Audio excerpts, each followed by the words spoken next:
Imagine que tu découvres une histoire fascinante mais sombre sur un médecin appelé Hans Asperger.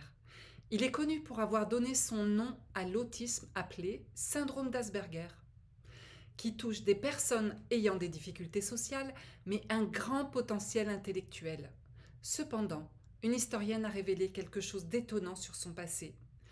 Au début, on croyait que le docteur Asperger était un héros, un résistant au nazisme qui avait sauvé des enfants handicapés de l'extermination nazie. On disait même qu'il était connu comme un Schindler psychiatrique en diagnostiquant les capacités spéciales de ses enfants.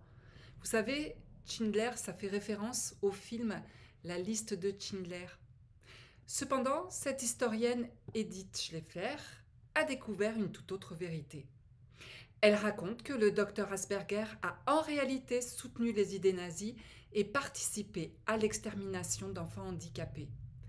Il avait des idées qui correspondaient à la vision nazie, selon laquelle certaines personnes pouvaient s'améliorer et devenir utiles à la société, tandis que d'autres étaient considérées comme inutiles et condamnées à mort.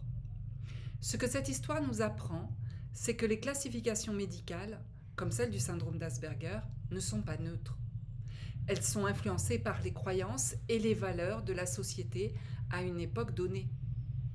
Aujourd'hui, le terme de syndrome d'Asperger n'est plus utilisé dans les classifications médicales officielles.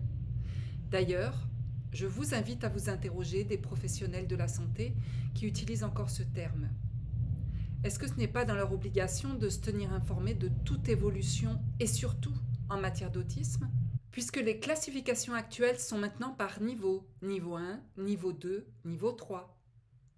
Le niveau 1 nécessite de l'aide, le niveau 2 nécessite une aide importante et le niveau 3 nécessite une aide très importante. L'histoire du docteur Asperger nous rappelle que nous devrions être prudents lorsque nous classifions les gens et ne pas établir de hiérarchie entre les personnes atteintes de troubles du spectre autistique. Au lieu de cela, nous devrions promouvoir l'inclusion et la compréhension de toutes les personnes, indépendamment de leur diagnostic. Je vais quand même vous expliquer ce qui est classé comme autisme Asperger, souvent simplement appelé le syndrome d'Asperger, et les personnes, on les appelle les ASPI. C'est une forme d'autisme qui se caractérise par des traits particuliers sur le plan du développement social, de la communication et des intérêts restreints. Ils peuvent avoir du mal à comprendre les codes sociaux, à établir des relations et à interagir avec les autres de manière naturelle.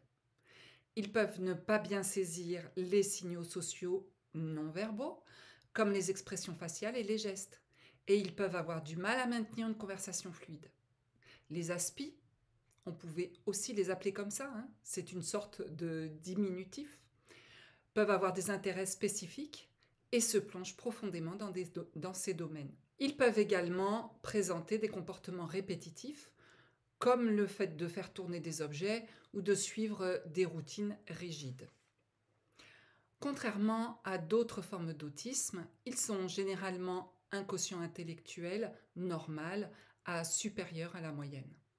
Souvent, ils excellent dans des domaines spécifiques et possèdent une grande capacité à se concentrer sur des sujets précis.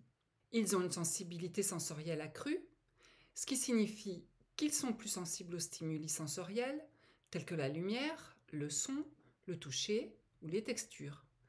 Ça peut parfois entraîner des réactions exagérées à certains stimuli ou des comportements d'évitement. Les ASPI peuvent avoir du mal à reconnaître et à comprendre les émotions des autres, ce qui peut rendre les échanges complexes.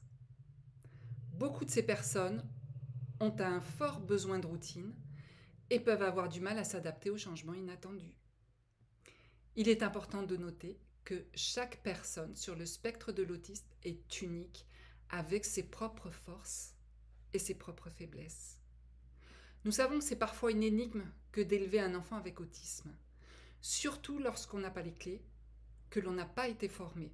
C'est pour cela qu'en tant que maman d'enfants autistes, je me suis formée à l'autisme, à la naturopathie et au coaching de vie. J'ai créé un groupe privé Facebook qui s'appelle l'Académie de l'autisme, où j'offre des formations que vous ne trouverez nulle autre part ailleurs pour vous aider à faire progresser votre enfant. Vous avez le lien du groupe en dessous de cette vidéo et à très vite.